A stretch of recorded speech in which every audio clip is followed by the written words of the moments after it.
Pangolier is arguably the strongest mid-game team fight in-game, especially if the enemy's running at you. And the, yeah, it's one of the best heroes against Lycan. It seems perfect for this. Yeah, well, it seems like Lycan is farming just fine. They're actually going to bring the Crystal Maiden down to the bottom lane. The Lone Druid isn't necessarily needed anymore. They get a nice roll on to Shad here. Shad trying to get those Jingu stacks up, does manage to get it. It's going to be Frostbitten, turns around, throws... Oh, look at that! They use the Glyph to be able to stop any lifesteal to come out. Now they're going to body block Celery up. He does have his tether, but the creep wave is not there in time. What a great setup from Liquid, and the Glyph usage was just beautiful there as well. Back over to the mid lane, though. The support showing bottom lane means mid is free for Aramis to be able to rotate on. Dude, that fort, that just made me so excited, man. That was a really nice return move. Taiga TB's in. Wow, okay. I didn't even mean to watch that. I think he healed the puck in lane and then used offensively on the Void Spirit and then just got 2 of those charges back. It's pretty sick for Taiga. 6-minute power rune. Spirit seems scary. Oh. Okay, is gonna die here. They roll from Taiga, does grab the DD. See if no shackle. Yeah, I think they both understand that one guy could just murder the other at any given moment now that they've come to their power spikes. So this is the very important times to make sure you don't have it happen to your side, basically. Feels like he's needed a bottom lane to be able to get enough damage to kill Shad here. They don't actually get a disarm. They're still not getting a disarm. Shad, he's walking away, managed to get the Jingu up, and he doesn't have enough, though. Thanks to the Crystal Maiden coming in, they are going to be able to kill him. Celery's going to go down as well, and they're even going to try and catch Aramis here. The roll-in is going to be able to stop the shackles. Foxy has a little bit of HP to burn thanks to the magic wands, and he will be able to get 3 kills in that bottom lane as a result. Force the rotation from Viking GG and still win the fight. That net worth lead is about to get even bigger, Brian. They're farming up quad stacks in the jungle right now. I just checked Viking GG's side. There's nothing like that. So Mickey, that is a huge amount of experience in gold that he just got. Jumps that net worth chart up a little bit more. Insania is in some trouble, though. He's trying to defend this tower. Celery's already used his tether, though, so Boxy might be able to take advantage of this unless he's controlled up too much by Boom. He does manage to get off the Rolling Thunder. Is still susceptible to some physical damage, but because they're melee, they can't really go for him. In fact, now with the coil here from the puck, they're going to be able to control up Toby and burst him down. He dies. Shad jumps into the middle of this fight. Boom unable to hit his Aether Remnant, though, and Taiga keeping his distance, slowing him down. The next round of spells is coming up for Mickey. He's got a silence. That's going to kill Shad. Now they're going to chase down Boom, potentially. Nope, they're saying, okay, we're out of spells. Let's not push our luck too much here. I've got to go defend mid. At this stage, it's 270 damage. It's basically an extra nuke, right? You have 2 nukes already of the Waning Rift and the Illusory Orb. Now you have a 3rd one. Yeah, and the cooldown is very, very closely matched with the Illusory Orb and Waning Rift, so pretty much you get a 2nd round of Witchblade with the other 2 spells coming up. Boxy is going to be saved by Taiga, gets off the Rolling Thunder inside of the coil again. 2 down. Shad gets brought in by Celery, but Celery is just gone at Freezing Field.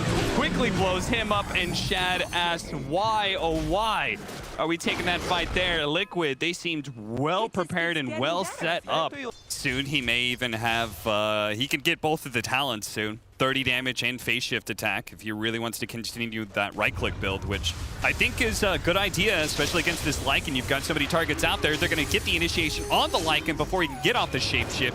Beautiful entrance there. Looks like Taiga may be pulled back, but they're going to blow a lot of spells from a distance just to bring Taiga down to half. So they are looking at this saying this is no longer a good setup. And it looks like to me, Liquid, off of killing Celery here from the relocate back, are probably going to take this tier 2 and take the outpost before 20 minutes, which is, again, another sign of how one-sided this game 1 is. So I know you play some like melee 4s and stuff that may build this item, but in general, how does it feel to play this patch as the guy that doesn't build Orb of Corrosion?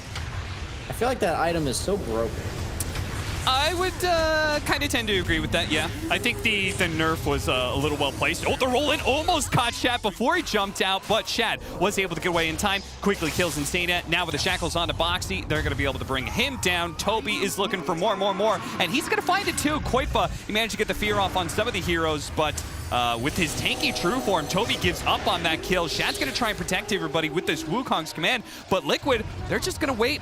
on the outside of it. Mickey preventing them from being able to head back to the base. Taiga rolling in, but maybe a little bit too soon. Oh, perfect for Mickey, though, to come in and clean up all of these kills. Even if it costs Taiga his life, it's only going to be Shad who gets away. Inevitably, it is a 3 for 4.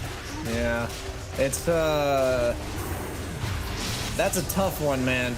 It's just gold sitting right in front of you, man. Yeah, I know. You as a carry player, there's no way you would be that patient. Oh, jeez. Erbis, no! Oh, no. That was like the bad ending of Indiana Jones. He just got rolled over by that big boulder. He goes down without Liquid committing in the slightest. They've just been letting the bear take the buildings this entire time. You're going to get 300 gold, and we're going to take bottom lane of barracks. So good luck with that.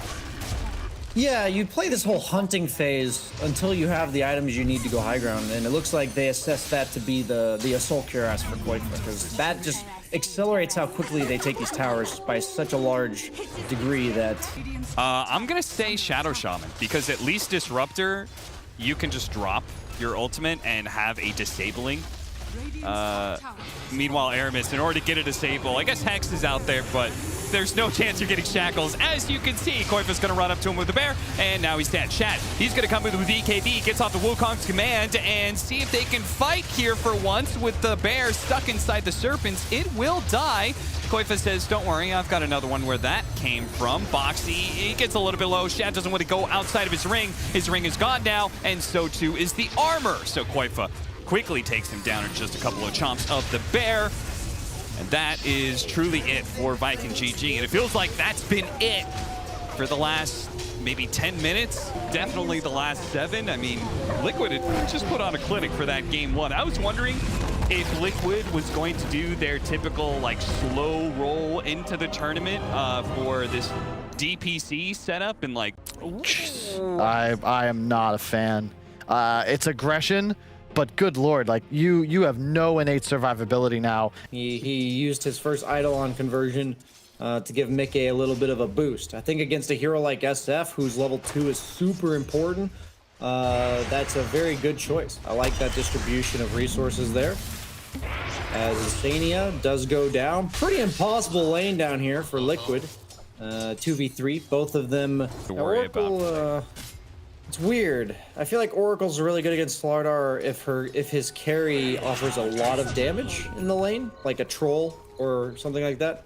The Riki is pretty lackluster for damage at this stage in the game, so even though you can purge a sprint, he can kind of hold on to it for when he wants to. As you saw, he waited until after Celery used the Dispel on himself and ended up chasing him down. I feel like this is a really nice lane for Slardar, as we also see Enigma biting the dust top. And a 1-for-1 trade. Koifa's even happier now because his support died before the opponent died. And he got the root, so he might get the kill as well. He does. Oh double my kill. God. Surprisingly long in regards to the willingness to kind of just chuck out the ability, you know? Going from 70 to 80. Yeah. I mean, Room looking to help take a stack, I think, top there is what just happened. He rotated for that. It was hard camp stacked up. Same thing was on the other side of things. Mickey is currently clearing through that, so pretty much these mid laners are having mirror performances all around. Both of them push out the mid lane, then go and farm some. Mickey is not trying to like force moves too much. He's really making sure he keeps up and does finally find his opportunity to catch Shad here inside the coil. And there it is. Finally gets his big rotation kill. As Mickey is right now.